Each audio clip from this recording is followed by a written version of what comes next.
Hello friends, only PSC academy में आप सभी का बहुत बहुत स्वागत है। और अब हम बात करते हैं करंट क्विज पर, जो कि 29 नवंबर से 5 दिसंबर तक का जो भी करंट अफेयर था उसके जो भी क्वेश्चन बन सकते हैं, आज हम उन्हीं की चर्चा करते हैं। तो चलिए देखते हैं। पहला प्रश्न है, केंद्रीय प्रत्यक्ष कर एवं सीमा शुल्क बोर्ड का अध्यक्ष निम्न में से किस नियुक्त किया गया है। तो इसका आंसर ऑलरेडी आपको दे रखा है। किसको किया गया है? विवेक जौहरी को। किसको किया गया है? विवेक जौहरी को। सीबीआईसी का अध्यक्ष विवेक जौहरी। चलिए इसका अपन डिटेल एक बार देख लेते हैं। तो इसकी डिटेल पढ़ना भी ज़रूरी है ताकि आपको याद बना रहे। अगर इससे कोई सा भी क्वेश्चन आ जाए तो आप उसको कर सकें। तो चलिए देख ले हैं।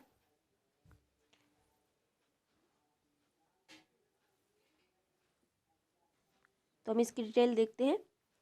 तो ये वरिष्ठ नौकरशाह विवेक जौहरी को केंद्रीय अप्रत्यक्ष कर एवं सीमा शुल्क बोर्ड सीबीआईसी का अध्यक्ष नियुक्त किया गया है। यह 1985 बैच के भारतीय राजस्व सेवा सीमा शुल्क और अप्रत्यक्ष कर के अधिकारी हैं और वर्तमान में सीबीआईसी के सदस्य के रूप में कार्यरत हैं।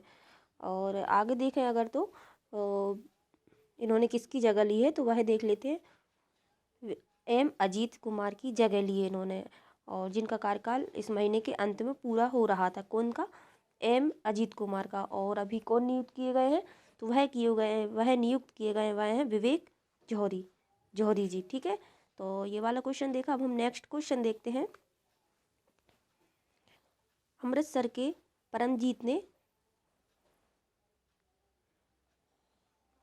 तिब्लिस जॉर्जिया में खेली जा रही विश्व पावर लिफ्टिंग चैंपियनशिप में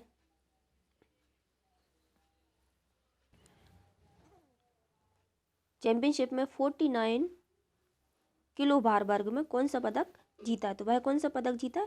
कांस्य पदक। कौन सा? कांस्य पदक। यह प्रतियोगिता कहाँ पर हुई थी? जॉर्जिया, तिब्लिस में। तो चलिए इसकी डिटेल देख लेते हैं हम सेकंड की।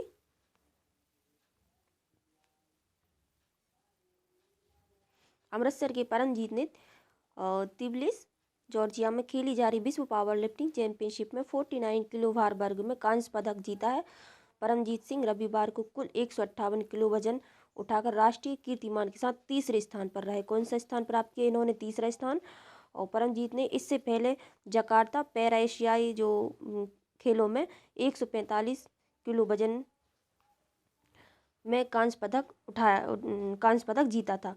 ठीक है, तो ये हमने देखा। अब हम देखते हैं थर्ड क्वेश्चन। भारत के कौन से स्पिनर भारत के लिए सबसे ज़्यादा विकेट लेने के मामले अनिल कुंबले एवं कपिल देव के बाद तीसरे स्थान पर पहुंच गए हैं। तो वह कौन है? वह है रविचंद्रन अश्विन। कौन है वह? रविचंद्रन अश्विन। ठीक है, अब हम नेक्स्ट क्वेश्चन देखते हैं। इनमें से चेक देश के नए प्रधानमंत्री नियुक्त हुए हैं। तो चेक देश है उसके नए प्रधानमंत्री कौन बने हैं? तो वह है पेट्र फियाला। कौन से बने हैं? पेट्र फियाला।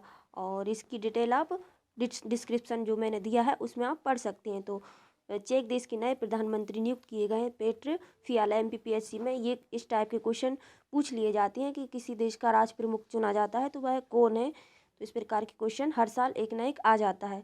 ठीक है, फिर हम नेक्स्ट क्वेश्चन देखते हैं।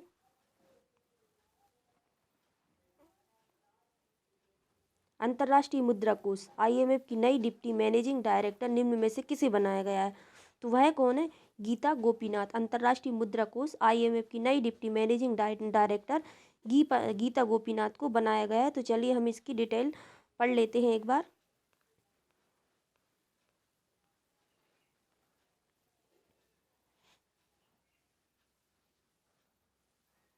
ये जो हमने अभी क्वेश्चन देखे उनका है ये।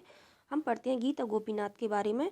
तो देखिए कि आईएमएफ की नई deputy managing director Gita Gopinath को बनाया गया है। आईएमएफ ने हाल ही में घोषणा की कि गीता गोपीनाथ अगले महीने जॉफ्री ओकामोतो की जगह लेंगी। किसकी जगह लेंगी? यह जॉफ्री ओकामोतो। अगर क्वेश्चन बन जाए गीता गोपीनाथ ने किसकी जगह ली है तो वह जॉफ्री ओकामोतो की जगह लेंगी।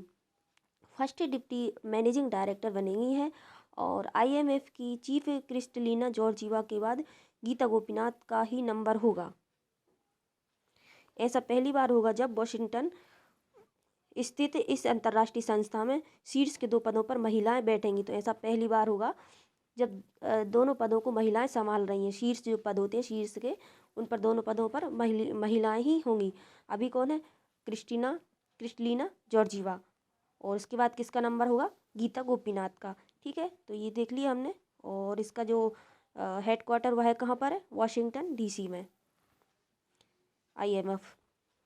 तो चलिए अब हम नेक्स्ट क्वेश्चन देखते हैं, छठवा।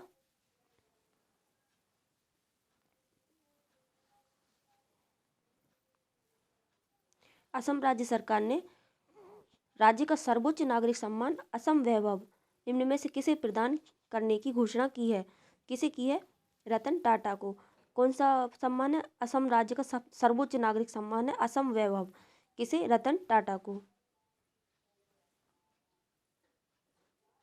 तो चलिए इसकी एक बार डिटेल देख लेते हैं। असम के मुख्यमंत्री कौन है? हिमंत बिस्वा शर्मा।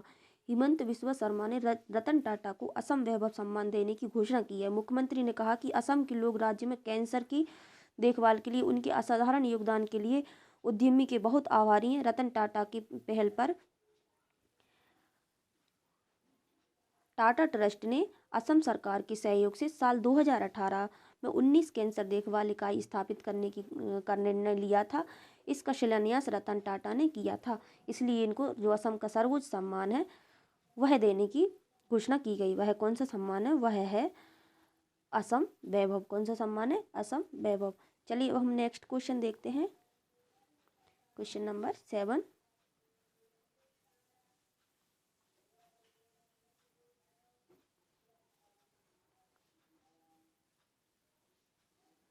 अरुणाचल प्रदेश सरकार ने निम्न में से किस फिल्म अभिनेता को राज्य का ब्रांड एम्बेसडर नियुक्त करने की घोषणा की है? तो नया ब्रांड एम्बेसडर किसे बनाया जाएगा? संजय दत्त को। किसको बनाया जाएगा?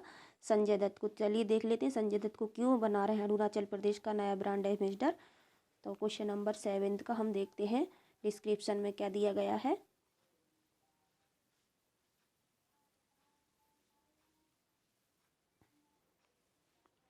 संजय दत्त, बॉलीवुड अभिनेता संजय दत्त को अरुणाचल प्रदेश के नामकरण की 50वीं सालगिरह, अरुणाचल प्रदेश के नामकरण की 50वीं सालगिरह के अवसर पर राज्य का ब्रांड एम्बेसडर नियुक्त किया गया है। संजय दत्त हर साल ज़्यादा से ज़्यादा फिल्में करने के लिए जाने जाते हैं। भले ही अब वे लीड रोल में बेहद कम नज़र आते हैं, मगर उन्हें अच्छे सपोर्टिव रोल से मिल रहे हैं। अरुणाचल प्रदेश पर्यटकों के लिए खान पान, एड फिल्मों के अलावा संजय दत्त राज्य के युवाओं के साथ नशा मुक्ति अभियान और अन्य प्रमुख ऐसे मुद्दों पर पहल करेंगे जो राज्य में चिंता का कारण बने हुए हैं। तो ये नशा मुक्ति अभियान भी हर जगह ही खैर जो चिंता का कारण बना हुआ है, और क्योंकि ऐसे अभियान चलाना ज़रूरी है, लोग इसके बहुत आदी हो रहे हैं, नशे के बने हुए। संजय दत्त से पहले सितंबर 2016 में जॉन अब्राहम को अरुणाचल प्रदेश का ब्रांड एम्बेसडर नियुक्त किया गया था। 2016 में कौन थे? John Abraham. और अभी कौन नियुक्त किए गए हैं? संजय दत्त। किसके ब्रांड एम्बेसडर? तो ये अरुणाचल प्रदेश के। चलिए नेक्स्ट क्वेश्चन देखते हैं। तो अब क्वेश्चन नंबर 8 है, हाल ही में किस राज्य के पुलिस ने call your cop mobile app launch किया है? कौन सा mobile app? Call your cop. Bihar, Jharkhand या तमिलनाडु? किसने किया है? तो यह किया है नागालैंड ने। किसने किया है? नागालैंड ने। Call your cop mobile app किसके द्वारा? पुलिस के द्वारा। ठीक है, तो ये देख लेते हैं अब नेक्स्ट क्वेश्चन। विश्व एथलेटिक्स ने किसको women of the year award से सम्मानित किया गया है? तो वर्ल्ड एथलेटिक्स ने किसको women of the year award से सम्मानित किया है? तो वह है अंजू बॉबी जॉर्ज। किसको किया है? अंजू बॉबी जॉर्ज। चलिए अब हम इनकी डिटेल देख लेते हैं। मैं डिटेल उन्हीं की बता रही हूँ जो बहुत ज़्यादा इम्पोर्टेंट है। तो चलिए हम इसका डिटेल देखते हैं 9 का। बाकी आप ये मैं नोट्स आपको दे दूँगी टेलीग्राम चैनल पर, तो वह आप ज्वाइन कर लीजिए और वहाँ से आपको पूरे नोट्स मिलते जाएंगे। तो चलिए हम देखते हैं 9th क्वेश्चन का आंसर।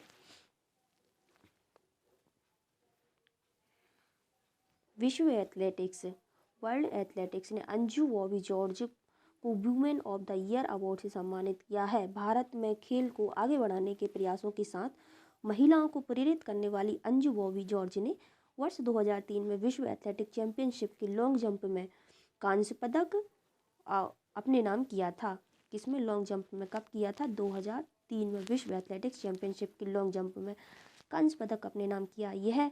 उन्हें यह अवार्ड खेल संस्था ने भारत में खेल को आगे बढ़ाने के प्रयासों के साथ महिलाओं को प्रेरित करने के लिए दिया है। ठीक है, तो किसे मिला है? अंजू बॉबी जॉर्ज को, अंजू बॉबी जॉर्ज को। ठीक है, अब हम देखते हैं नेक्स्ट क्वेश्चन, लास्ट क्वेश्चन है क्वेश्चन नंबर 10 है, राष्ट्रीय प्रदूषण नियंत्रण दिवस नेशनल पॉल्यूशन कंट्रोल डे निम्न में से किस दिन मनाया जाता है? तो 12 मार्च, 25 जुलाई या फिर अदर डे? तो यह मनाया जाता है 2 दिसंबर को। कब मनाया जाता है? 2 दिसंबर को। तो ये क्वेश्चन भी बहुत इम्पोर्टेंट है, क्योंकि आप जितने भी डे से क्वेश्चन आते हैं वह देख लीजिए, प्रीवियस ईयर में आए हैं, क्योंकि एमपीपीएससी हर साल एक इम्पोर्टेंट डे से क्वेश्चन पूछ लेता है। वह किसी भी दिन से पूछे तो वह ज़रूर पूछता है। तो मैं इसका क्लास जल्दी ही अपलोड कर दूंगी, ताकि जो भी इम्पोर्टेंट और ट्रिक के साथ अपलोड करूंगी, ताकि आपको याद करने में आसानी हो। कोई सा भी इम्पोर्टेंट डे आए आप उसको छोड़े ना पेपर में। तो चलिए, ये है राष्ट्रीय प्रदूषण नियंत्रण दिवस कब मनाया जा रहा है? 2 दिसंबर को।